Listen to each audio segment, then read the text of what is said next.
Thank you for tapping into Reflections on Malcolm X. Through the 1990 Malcolm X Radical Tradition and a Legacy of Struggle Conference. This is part 2, Black Workers and Malcolm X. In this series, Africa World Now Project is sharing some of the sessions from this conference in an effort to engender serious engagement with Malcolm, not in the narrow confines of him as an individual or pigeonhole him to moments or soundbites, but to identify the tradition that produced Malcolm as a nexus, a point of entry for many seriously trying to figure out what is to be done. More than this, we encourage you to visit Dr. Abdul Akalimat's website to explore, read, and hear more of the conference. The archive link will be available in the description section as you locate the program via various podcast platforms. What we will hear next in the following order: Ashaki Binta with Black Workers for Justice, General Baker, League of Revolutionary Black Workers, and Saladin Muhammad, Black Workers for Justice. Our show was produced today in solidarity with the Native, Indigenous, African, and Afro-descendant communities at Standing Rock, Venezuela, Corporation Jackson in Jackson, Mississippi, Brazil, the Avalon Village in Detroit, Colombia, Kenya, Palestine, South Africa, Ghana, Haiti, and other places who are fighting for the protection of our land for the benefit of all peoples. Listen intently, think critically, act accordingly.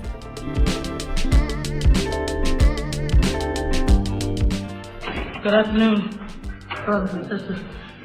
I've been really inspired by the first two presentations and especially enjoyed both sets of comments about Brother Malcolm. And I guess we feel that one of the things that Malcolm would want now is for us to move forward with programs to address the real conditions and needs of our people. So I've been asked to comment on the work of the Black Workers for Justice and what we're doing.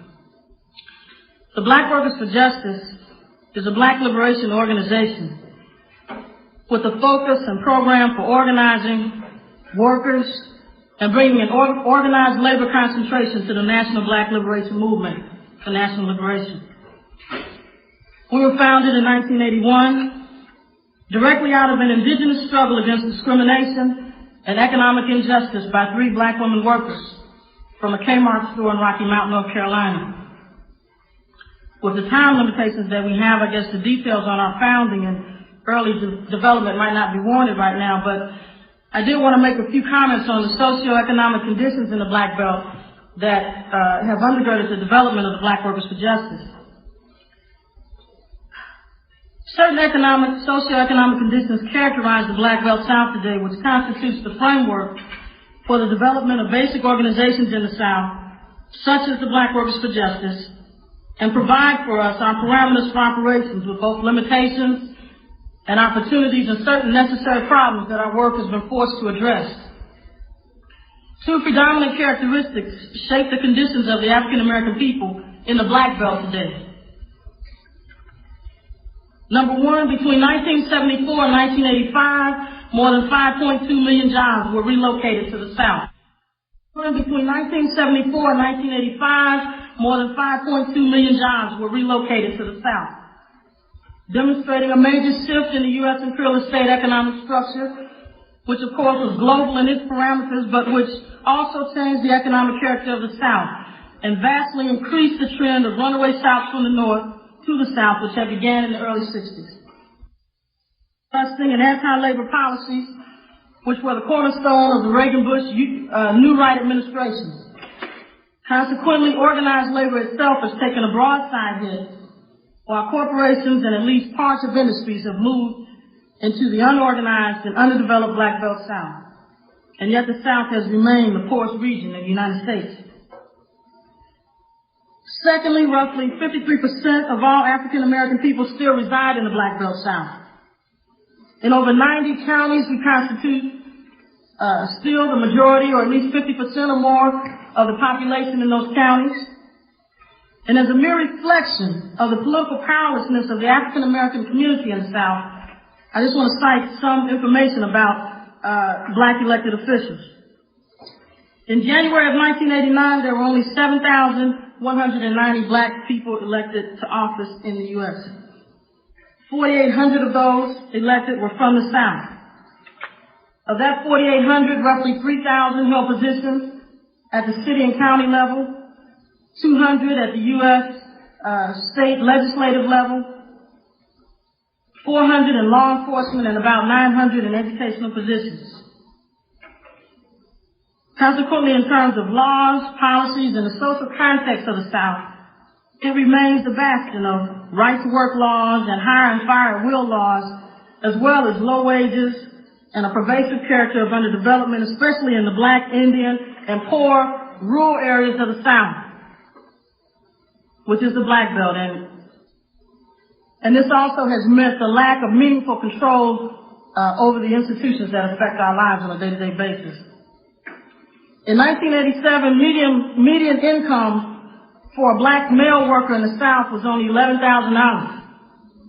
For a Black female worker in the South, the median income was $6,700. In the South, more than 34% of the Black population lives below the so-called government poverty level, which is only $12,000. Black workers can simply be characterized in the South as the working poor, with the Black woman worker at the extreme end of that.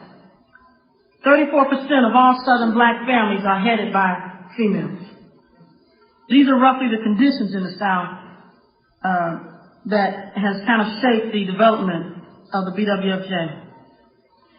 I want to talk a little bit about our program. Over the years, the tenets of our work have evolved to include these areas of concentration. Number one, we call for the building of a labor movement in the South with an industrial concentration as the framework for its organization. This call is rooted in the focus upon the need for trade unions to build in the South. The BWFJ over the years has worked with various trade unions. We've helped to organize certain campaigns. Members of our organization are also members of trade unions such as they exist in the South. Secondly, we call for a definite unity between the struggle for Black political power in the South and the building of the labor and trade union movement. As an example, for more than 3 years, members of the BWFJ worked in the majority Black town of Keysville, Georgia, helping to build this movement for reactivation. We worked in Fremont, North Carolina over the years, helping to establish the first Black elected officials in that small town. We've worked in communities such as Shiloh and many other smaller communities, but which really constitute majority Black freeholds or strongholds in the South. Number three, the building and constant convening of the Black United Front in the South and nationally, and the building and consolidation of a solidarity movement throughout the country with the movement to organize the South and to build trade unions and to fight for Black political power. These three factors are kind of the thrust of our program.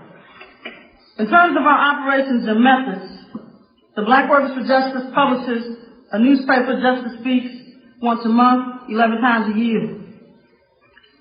We formed a trade union commission, which has been focusing on the question of industrial development, how to bring that about. Their concentration has been on the poultry industry, which is largely, if not totally, situated itself in the South, and basically has a workforce of Black women workers and some extreme problems. So we've been working on an industrial approach to that industry. We have formed that was formed in 1985. In 1985, we also formed a Women's Commission. That commission has been formed to address the particular problems that women workers are confronted with in the South, anchoring ourselves in the struggle against sexism and male chauvinism, both in our community and within the broader society, and particularly in the workplace, as women workers face that. And we've seen the differences in wages. Some of the work that we've done over the years, I would just like to mention a few of the things that we've been involved in. In 1988, the Black Workers for Justice helped to lead a struggle against the plant closing in the South, which was a Sledge Lot Company. This was a division of Ingersoll Rand, which is a major international conglomerate, or whatever they call themselves now. And This was a very successful campaign which helped workers to struggle against this plant closing and demonstrated that a struggle could take place and force the company to give concessions to the workers before it was able to close its doors, and that struggle is still continuing today with the effects that company has left in North Carolina before it closed and moved to Mexico. That was a major important campaign in the area where we were working, and it's still having its effect upon the consciousness and organization of the working class, particularly in North Carolina.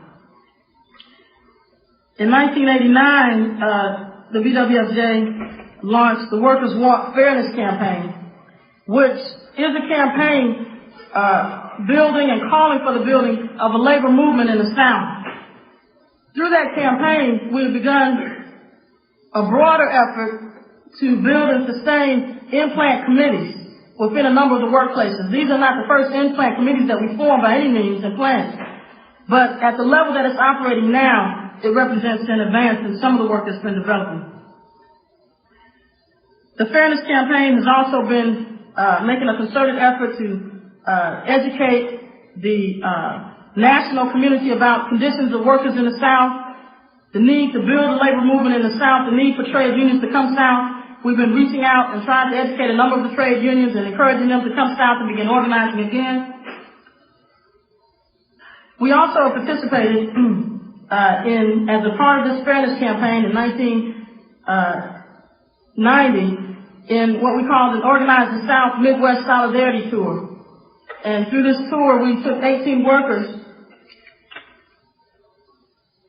We took 18 workers to the Midwest, and we traveled to Detroit, Michigan, Cleveland, Ohio, Chicago, Illinois, Pittsburgh, Pennsylvania, and we also had a stop in Erie, Pennsylvania.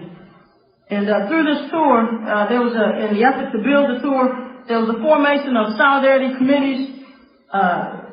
Solidarity committees were organizing in the South in each of these cities, and those committees are ongoing at this time in terms of the work that they're doing to educate people and to bring more attention and support and resources to an organized movement in the South in terms of building a labor movement. Also, an aspect of the Workers Want Fairness campaign has been to call for, and this is something that we're still working toward, the convening of a massive labor conference in the South, which can hopefully consolidate a program of how to move forward, with the participation of the trade unions and bringing forward the black community as a united front into that, with the ministers and other community leaders participating in it, but to make a concerted effort to really organize the South and to focus on it as a labor movement throughout the U.S. And recently, as a part of the Workers Want Fairness campaign, we have launched the Rehire Ina Best campaign. And this campaign was initiated because upon our return to the South after the Midwest tour, one of our members and one of the workers in the plant who had organized to elect a union in the plant was asked to, and they were defeated by the company. But a number of the workers there who the company considered to be leaders or a threat to keeping the union out over the long term were harassed, and one sister in particular was fired, who had worked in that plant for 18 years and had an excellent work history. And the solidarity committees that have been functioning across the South have now taken up the Rehire Ina Best campaign, because this campaign brings forward the whole question of the right of Southern workers to organize. And it is also a fight for this sister to win her job back. And we've been here this week, in the week previous to the Malcolm X conference in New York, where a new solidarity committee has formed on a speaking tour, where we've met with the Coalition of Black Trade Unionists, a number of international representatives, some church leaders, and a number of other trade unionists throughout New York, and have presented the story of her firing and also the story of the conditions in the South and the struggle that needs to be waged to organize trade unions in the South. This has been a great campaign. Yesterday we were a part of the Daily News rally. They have rallies downtown. There was a massive rally in which Jesse Jackson spoke, and we also were speakers at that rally, raising up the Rehire Ina Best campaign and the conditions of workers in the South. listen to my work. Thank you.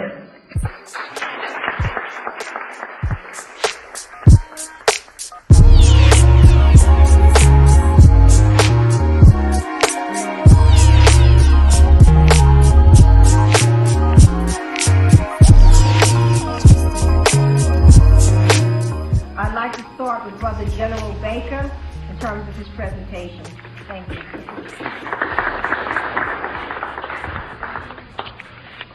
Thank you. Brothers and sisters, fellow workers and friends, it's a real honor for me today here to share this podium with Ida Mae, Brother Gordon, Sister Ashaki, Sister Via. It's really a pleasure to share a podium and try to express some of our views with such a distinguished audience and panel. I want to deviate for a minute from the critical question we're faced with to make a few comments in regard to, the spirit of Malcolm X and what that meant for a lot of us. In reviewing history in a lot of ways, some of you may be familiar with the fact that Malcolm X often spent a lot of time in the city of Detroit. His two most famous speeches, Message to the Grassroots and Ballad of the Bullets, was made at the King Solomon Baptist Church on 14th and McGraw, in the city of Detroit in 1963 and 1964, respectively. And those things, go to heart quite a ways with myself and the rest of us that was around the city of Detroit fighting in that day, groping in the dark, trying to find our way. In a lot of ways, his militancy that he presented in those speeches, kind of goes to heart. If you ever had a chance to really listen to in detail the Message to the Grassroots, when Malcolm is presenting the passage on the fact that you fight when the white man tells you to fight, you die when the white man tells you to die. But when it comes time to killing little black babies and black women, you're afraid to bleed. In the background, you can hear somebody hollering, "We'll bleed." Well, I want to tell you that was us there hollering in that audience that day. And that's what it meant for us in a lot of ways. And I need to say that because I think it was the spirit of Malcolm in those days. We were young, 22, 23 years old. When he used to come to town, he was being enlightened, and it would boost us in a lot of ways. Along with that, and listening to some of the words of Robert F. Williams on Radio Free Dixie at night on Friday nights when he was broadcasting from Cuba, that gave us the kind of strength and fortitude that allowed us to become more than just weekend militants. We would come into parks in the weekends and wear dashikis and talk stuff. And we'd elect hear the black people's parliament in the park and go all day long back to work from Monday and Friday, kowtowing, to the bosses at work without trying to take that fight into the workplace. And I need to say that about Malcolm, because I think that in the spirit of time, this is the only kind of place I got to present that, because it meant so much for us back in those days. I got an old historic document here, if I could deviate for just a minute, and you got to excuse its raggedy form, but it's an old document, and it's called The Black Vanguard. I can just show you how beat up it is. But it was Malcolm's work and stuff at that time that inspired us to attempt to try to organize black workers back in that day. And this is volume 1, number 3, dated March the 20th, 1965. This is about 1 month after Malcolm's death. And we had an article that we distributed inside the shops to the black workers there called The Man Who Shot Malcolm. I just want to read a couple of passages of it from you so you can kind of understand where we were then and what it means for us today. And quote, "The important thing now is that black men must understand that the plot has meant to frighten us and to bring a halt to the struggle. The real struggle against racist domination and exploitation. It was part of a shoddy plan conceived of and deprived racist enemies of our race who have good reason to fear militancy among black men.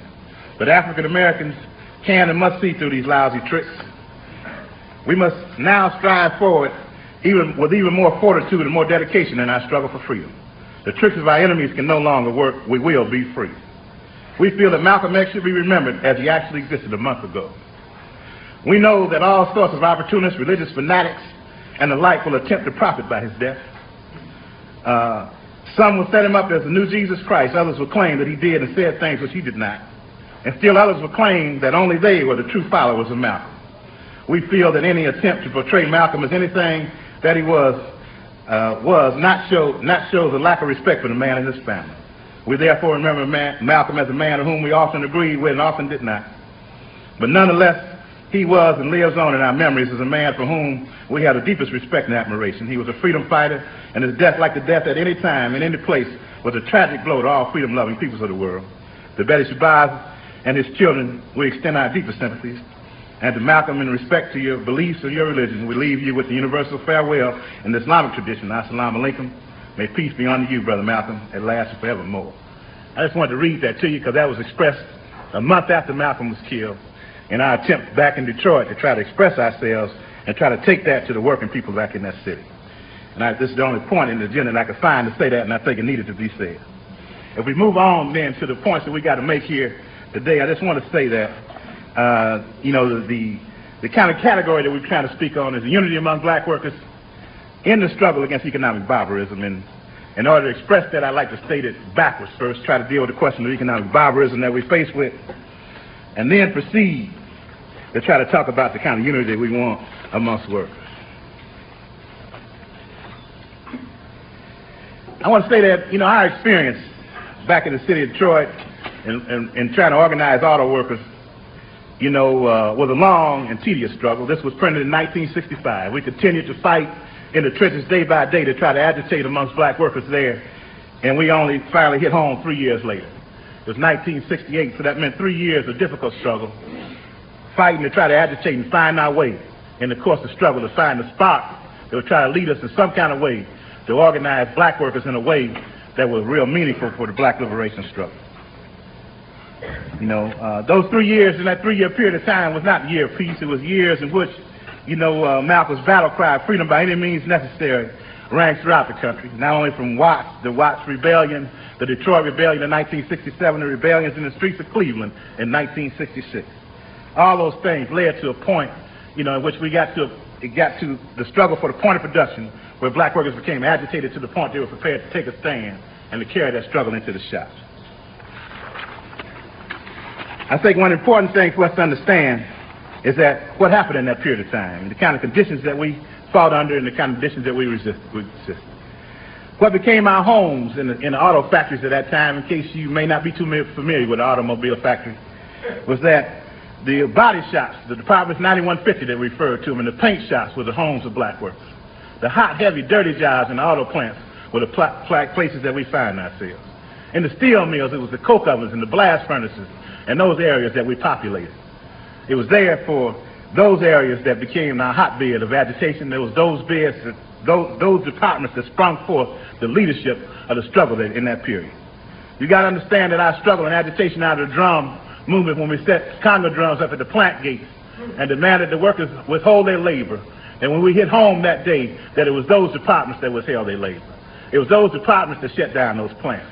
The union officials ran out of town. We didn't hold a single position inside the shop. It was a rank and file movement that led to those shutdowns, and I think you need to know that and understand what it meant for us in a lot of ways. They declared those strikes in 1968 to be extra legal. They were afraid to bother them on the basis of the critical question that we posed. They didn't say they were illegal, they said they were extra legal. In the first strike at Dodge in May of 1968, we lost no casualties in there. They fired nobody in the course of that strike. They were afraid to bother it. Those struggles went on, and clearly 1 year later when we struck the Elgin plant and it closed down most of the crisis facilities around the country, they struck back then in a dramatic way and fired 29 people, picking up many of those that weren't involved in the strike. I want to mention those things to you because that was a period of time of expansion in the economy. And that's different from what we're faced with today. That we remember in 1967, after the rebellions, that Ford Motor Company set up a hiring block on Grand Boulevard in the city of Detroit and hired 5,000 people in a matter of 3 months. They call it hardcore program. We remember when General Motors would send buses down 12th Street to pick up people and drive them 25 miles to factory jobs in the city of Detroit. That was a period of economic expansion that we were faced with. And it's critical that we understand that as we grope today to try to find our way. There was a period of time where we saw the imperceptible and insignificant electronic changes taking place in the industry.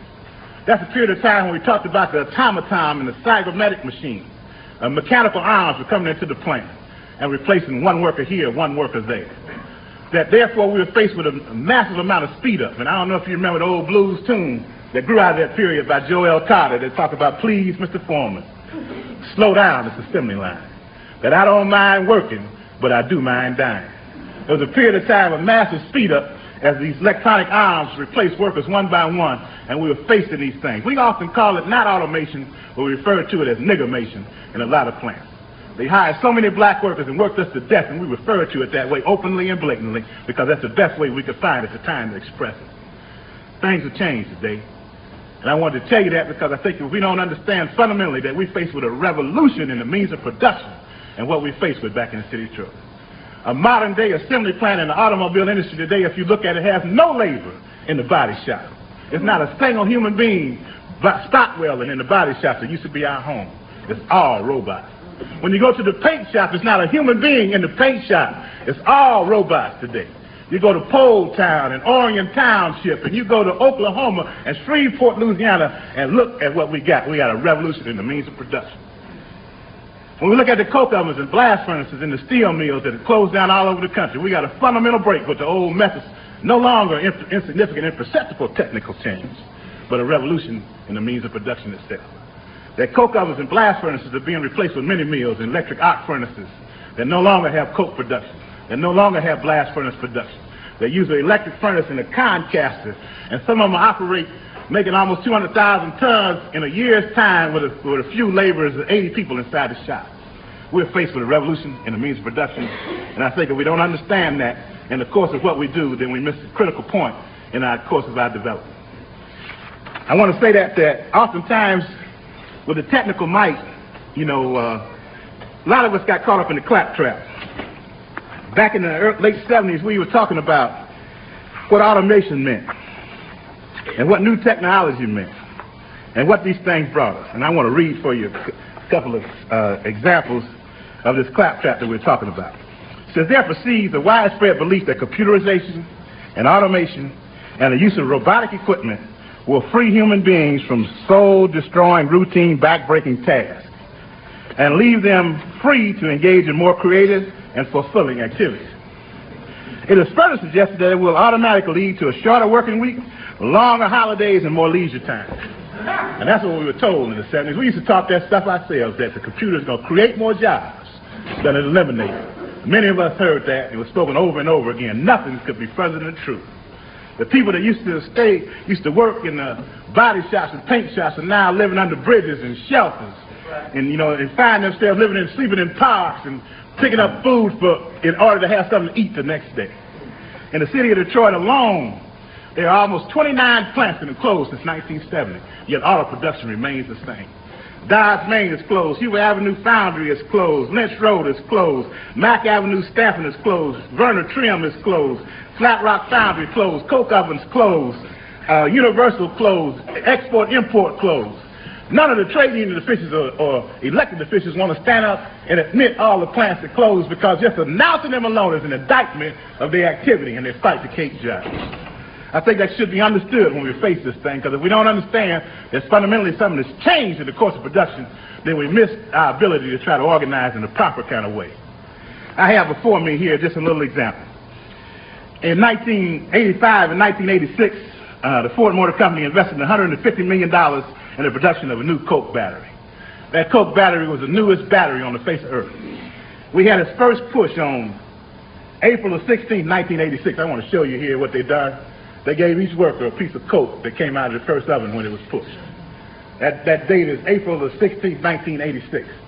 April the 27th, 1987, that battery was closed, shut down tight, sitting there with weeds and grass growing on the top of the battery because they no longer need the Coke production. I just want to kind of show you the kind of might that we're faced with in terms of the amount of industrial capital that's being produced and invested, and all the training that we went through was thrown to waste because of the amount of money in the hands of those that we work for is so tremendous that they throw one job out today and take a tax break on it tomorrow. That's just a replica of all of us that pushed Coke that first day, and all of us still have that sitting at home. I want to say that because I think it's important that we understand that. If we don't understand the course in which we got to drag and fight. For the young people in the audience, I just wanted to indicate that this, and when we look at industries, a lot of things are happening. When we look at the steel industry, I think Nippon Steel Company of Japan announced earlier this year that they're producing the first unmanned integrated steel mill on Earth, and it'll be on track by '91. That means they will have a fully integrated steel mill producing coke, blast furnace iron, and concasting at the end with no human labor. Once that technology, we understand, is in place in Japan, it'll be immediately exported here. In the auto shops, it looked like that we probably will stand up a little longer with a little human labor left because they haven't got a robot that can climb in and out of the car right now and put the cloth on the top of the ceiling and install the dashboard. It seems as though that perhaps before we got another probably 10 years before that kind of technology will replace those jobs in that position. But I think unless we understand that every day, the advance of technology, and the use of robotics and electronics in industry and the lack of the necessities for human labor presses upon us. And unless we understand that fundamentally and have that in our consciousness, and we can't proceed to the next step to understand how do we go about organizing, who are these workers we're talking about organizing, where do we find them all? And I think as we can understand those fundamental things, and it can kind of lead us on a proper track. When we move to the point, in a lot of ways, this technological development is developing in different ways. Sometimes they're offering up whole new cities. The Nucor Steel Company in Charlotte, North Carolina, put on track last year the first thin slab caster in Crawfordsville, Indiana. They announced 2 weeks ago that they will build another thin slab caster in Mississippi County, Arkansas, between Osceola and Blytheville. That we got to understand, I think when we look at these new assembly plants, we find them in Marysville, Ohio, not Cleveland. We find them in East Liberty, Ohio for Honda, not Cleveland. We find them in Smyrna, Tennessee. We find them in Orion Township. We find them in Wentzville, Missouri. We find them in Fort Wayne, Indiana, Fairfax, Kansas, Normal, Illinois, Georgetown, Kentucky, and Lafayette, Indiana. All new towns that's being built with new technology plants, and these plants employing only a fraction of the labor that used to exist there. In other places, we find new computerization and robotation existing side by side with auto workers. You go through the frame plant in the hot summer day. We go through the frame plant in the hot summer day, and it's not uncommon to see a robot standing here with 3 fans fanning the robot from each side because it's got to stay cool. And a whole line of black workers with sweatbands and water bottles trying to stay cool while they work next to the robot that's feeding the line. Those are the kind of conditions we face with. We've seen both kinds. Some coming building whole new cities and destructions of others, and others we've seen side by side mechanical labor and electronic labor working side by side. I think it's important to understand that, and most of us got the task of trying to understand how this thing is going to take place in our various industries, because the technological revolution or electronic revolution is full force upon us. Clearly, any revolution in production can't help but lead to a social upheaval. And so I think when we reach the first part of the question about the necessity of the unity of black workers, it's clear to us we got to be clear on who we're talking about. We're talking about those that would be employed when they find themselves laying in shelters and on welfare. Those that, laying on park benches, and those that still working got to be united in one collective effort. And we got to understand, I think, that a lot of our leaders, I think one of the brothers mentioned last night, the fact that we got so many of these black leaders in the trade union movement, we got to understand the dubious role they play oftentimes. I never forget in 1967 during the riots, after we had defeated Detroit Police Department and the Michigan State Police, and they were waiting for the 101st Airborne to arrive, that they sent these black trade union leaders down 12th Street trying to tell us to go home. I'll never forget standing there looking at Congressman Conyers, Congressman Diggs, Buddy Battle, Horace Sheffield and other trade union leaders driving down the street on the trailer saying go home. And we told them politely, you go home because we at home. And I think we got to understand the task that we got coming up to do. The task that we got in front of us today is a similar one, that we got to organize these workers wherever we find them. We got to organize them in a unified effort, understanding whether you're working or not working, that you belong to this class. We got to break down the distinctions by talking about welfare cheats and what have you. The most organized sections of the unemployed are homeless union and national welfare rights. 70% of the unemployed people don't draw no check nowhere. So you can't find them in organizations. And those, in that sense, those kind of organizations is where we got to find the solidarity we got to build with those that's employed and those that's not employed. I think with those kind of marching orders, then we spoke to the question of black unity and why we got to do it. Other than that, we face economic barbarism, this electronic revolution that's eliminating all human labor and throwing us all asunder. I want to thank you for that opportunity. Yes, I Yes, check it out. My sound surround like a crown of thorns stuck into the planet. Another MCs is left stranded. A flow breaststroking. They leather neck stretched open. Freestyle forever wet soaking. Keep your lady open, most handsome. I propose a toast to the fifth. Diners anthem. Fierce frequency pierce your eardrum. Hip hop, continuous crime. Trying to come up in a strenuous time. Yo, here come the prime culprit. Leaving weak rappers insulted. My pen roaches a shot. The paper that drop. The flavor that define nature. A message to the fraudulent squad. I hate ya, you're blowing me. What the fuck you really showing me? Yo, you can't rock, you get dropped out position. It's poetry to make the best glisten and make the rest just listen. You acting like I'm speaking Mexican. Dig it, I'm Black Thought from the fifth end. My style changed like a deranged, psychopathic. Strangely I jam, just like traffic. The exquisite, vivid, graphic. Live it authentic while you represent plastic. Yo, LPs get bent backwards, stepping into the dark. When I enclose the park like steel fences, I'm only inches away from the DJ by the benches and attack loops and sequences. I backslap an MC senseless. Represent this ill fifth type. Dundee might wrangle a missing link. I outthink, then overangle ya. Perform your murder on camera, then confess and testify with the medical examiner. The roots is the top notch. Ask your manager, any veteran in my regiment, I handle a mic on point like a tip that's hollow and flip shit for your click to swallow. To all the dreamers you initiated, now follow the fifth Dundee, the concerto of the desperado. This rap shit within my brain like a tumor while constructing the rhyme. I serve the consumer that's worthy to read. Bless whoever heard me. When I start touching it, don't. Next we will hear from Saladin Muhammad, who is from the Black Workers for Justice, headquartered in Rocky Mount, North Carolina. And he will come in for you at this time to talk a bit about the current struggles being waged by his particular organization, as well as to deal with some additional comments about other struggles going on in the South. And we would like at this time to welcome Mr.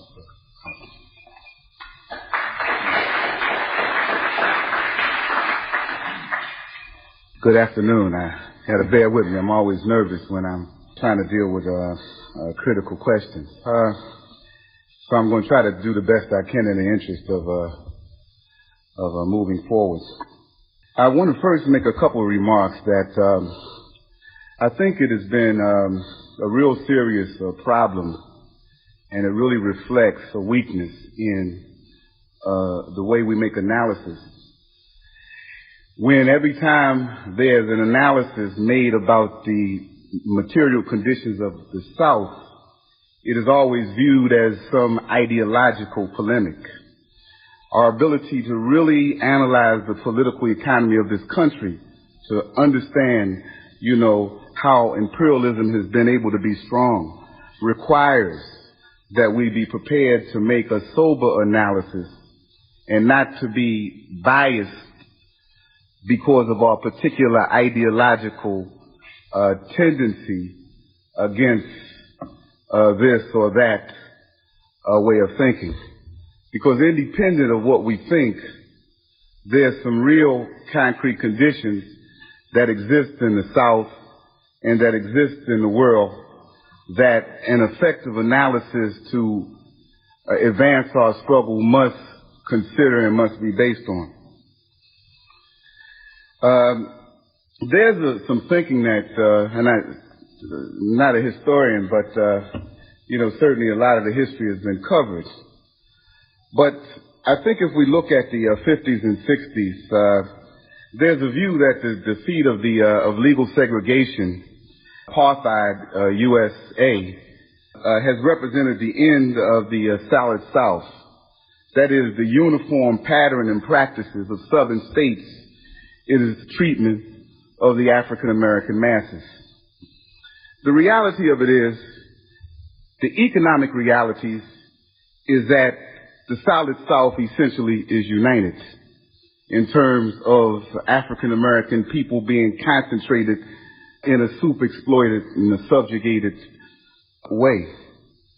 Some economists estimate that in 1984, the super profit that was made off of the oppression of the African American people throughout this country was $91 billion, half of which came from the South. But they also estimated that all of U.S. foreign investments taken together, its returns brought back $96 billion. So that says something about the oppression of African American people in this country and the particular character of the oppression in the South. Now that ain't got nothing to do with ideology, that's got something to do with the fact that this is a very powerful thing that we're dealing with, whatever we may think. The oppression of African American people in the South, even the gap between black and white workers in the South, shows that even of the working class in the South, that African American people are the most exploited in the South. And thus it is our super exploitation which more defines the character of the whole working class in the South, the white working class in the South, and not the highest stage of development of the U.S. capitalist system.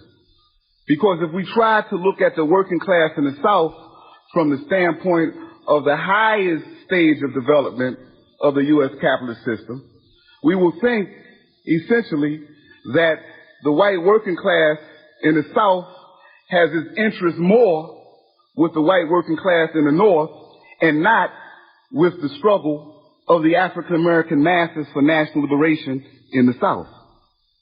Because that is the reality of its condition, because it has also been victimized by the role that the South has played in the development of the U.S.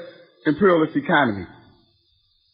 Following the Korean War, U.S. corporations developed manufacturing plants throughout the world, mainly in the Third World, employing 7 million workers following the Korean War. Let's ask the question, why didn't U.S. imperialism expand its manufacturing section to the South, to the Black Belt South, following the Korean War? I think when we look at the 60s, the late 60s and the 70s, we find the answer. Again, it's independent of ideology.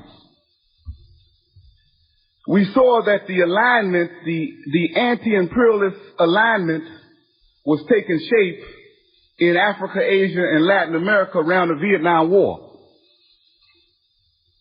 which through the greatest resources of U.S. imperialism in trying to win that war, thus weakening its support of the colonial powers in Africa, Portugal, and the rest.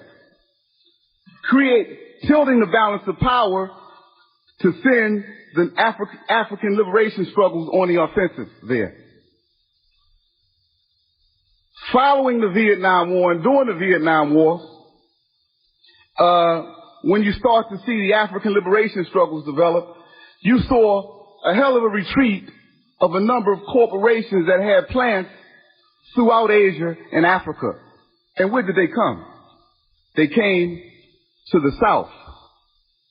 So we begin to see that the South has historically been kept underdeveloped so that it could serve as a reserve to enable imperialism to develop and not be so easily destabilized because of its internationalization of capital. It has essentially played the role of a colony, an internal colony. I'm not arguing you understand all of the A's and B's of what a colony is. But that's what happened. But when we analyze what industries came in the South during the late 60s and the 70s, we find out that it was not only U.S. corporations, but it was the corporations of developed capitalist imperialist countries who were also in Africa, Asia, and in Latin America. There's more than 1,000 foreign-owned industries in the South today. Japan, Germany, Britain, right in the South. That means that the oppression of the South is not merely a factor of U.S. imperialism, it's a factor of the international imperialist system. It means you understand that the South, you understand, is subjugated and nationally oppressed like a semi-colony. Again, we're not arguing ideas. We're arguing what the materialist reality is in this country. The restructuring of the U.S. economy taking shape in the 70s, we saw that major industry in the North were being not absolutely phased out, but decentralized. If you remember, the first wave, you understand, of restructuring was when you saw major departments of plants being phased out. And therefore, you had plants only making part of the commodity. Well, there were new plants who were subcontractors developing in the South, making it look like, there was a different industrial character. But let me show you a phenomenon that we experienced in the South, in North Carolina. You got workers who work in the automobile industry who make dashboards who don't have industrial consciousness because our relationship to the centers of U.S. capital is different. They think they belong to the dashboard industry. They think they belong to the windshield industry. They think they belong to the rubber molding industry. This is not ideological, brothers and sisters. This is based on the material relationship to the centers of U.S. imperialism and the role of the South and how we must understand it. It's not an ideological question. But what has anchored the South, shaped its character, and produced the most consistent social and progressive movement in the South? It's been the oppression, the national oppression of the African American people. That has been the basis of bringing about democracy and social progress, not only for the African American people in the South, but for the whole working class in the South. The national movement, the Southern movement, still exists in the South. But like any other movement, it has its own problems. It has fragmentation, disunity, it's a lull, you got repressive forces, you understand, that's intimidating people. But it don't mean that the material basis of that movement don't exist. And that's what we have to deal with today. Let me move forward. Please have patience with me. So we see how the war helped to tilt the balance of power in favor of oppressed people's struggles against U.S. imperialism. Now, in the 70s, we also saw that the trade union movement was on the defensive.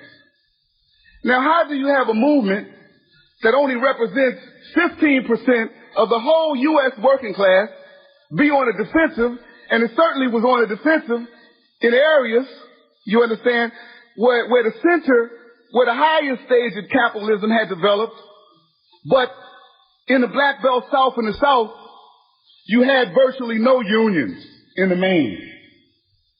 Therefore, it weakened the workers' movement. It weakened the trade union movement throughout the rest of the country.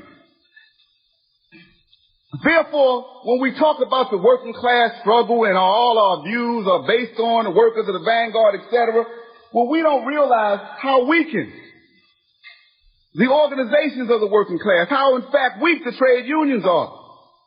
You got a trade union in the so-called most democratic country in the world that ain't got a labor party. It says something about how strong it is. I'm pro-trade union, I ain't anti, I'm absolutely pro. But the gains of the civil rights movement, the civil rights period, in order for us to advance in the South and throughout the rest of the country, then the balance of power must be affected. Anytime you got workers who can't wear a vote for Jackson button or to work without fear of losing their job, anytime a worker can't be on the picket line fighting against racist education in the schools because their boss is going to intimidate them, it means that the balance of power is not such that we can advance beyond the civil rights movement. That means that the workers from this movement who work in the shop, who can't stand with their children to fight against racist education, and because the trade union movement's on the defensive, have no choice but to come forward to take the lead to build worker structures and trade unions in order to affect that balance of power. And this is what is being produced gradually, coming from the most only progressive movement that has the democratic ideas that welcomes all people. The civil rights, the black power, the African American national liberation movement. This is the tendency that we represent. It's not no ideological tendency. We ain't no party. We coming from the working class, you know, as workers organizing. This is going to be the balance of power that we will need as we reunite the local struggles in the South and move forward challenging a South now that has a lot of industries, you know, that's going to intimidate the whole African American people by intimidating the African American working class. Wives, husbands, children, aunts, uncles, preachers, or nobody supports you when they say, well, you're automatically going to lose your job without a challenge. The question of the balance of power requires that our movement, the African American movement, you understand, be pro-trade union, pro-working class, and we come forward and organize those structures, or our ideas ain't going to do us no good. We're going to be isolated and wiped out. This serves the interest of empowering the whole working class throughout the country. This defines the role of the South. This defines the role of the African American movement in the South, which is the most oppressed section and vanguard of the entire African American people's movement in this country for national liberation. This defines the role. It means then that the organization of the African American National Liberation Movement must organize itself nationally throughout the country, but it must also organize itself in a concentrated way in the South, which is united with its national character, but that enables it to be able to address the particular contradictions that grow out of where it is being oppressed in relationship to the oppression of all African people and American people in this country by U.S. imperialism. And I think that's what we have to look at. And lastly, let me close by saying this, that the struggle against racism is a central aspect of our struggle. But our struggle is not a race struggle. It is a national liberation struggle. Race is a central and fundamental aspect of it. But underdevelopment, no power, these are questions which help define our national character, our national oppression. And if we don't understand that, then we're going to be confused all the time as leading a race struggle. We are a national liberation struggle. And our liberation, you understand, is the interest of all people. It certainly must be in our interest. But we believe that it is a democratic struggle in the interest of all people. And our struggle in the South, as a part of the struggle throughout the country, aims at freeing from U.S. imperialism and world imperialism the process of further developing society. Cabral said the process of developing the national productive forces so that people can have a better life to live. This is what our struggle represents. Therefore, the weight of imperialism, the weight of the crisis, the restructuring of the economy means that it will be extremely difficult for us to simply advance our struggle in the South through purely local forms of organization. Struggle in Rocky Mountain, a struggle in here. These are important struggles, but we must focus on uniting these struggles here. We must focus on uniting them. Therefore, it is not the time, you understand, for us to just declare ourselves the vanguard, because no group has a base strong enough to affect the balance of power in the interest of our movement. We have to unite to unite through uniting the mass base of our movement. And it's on the basis of that some kind of vanguard that's tied, consolidated, united with the people and the demands will be built. And then we will be the beacon for all oppressed and progressive and working class people throughout this country and possibly throughout this world. Thank you. Success be y'all.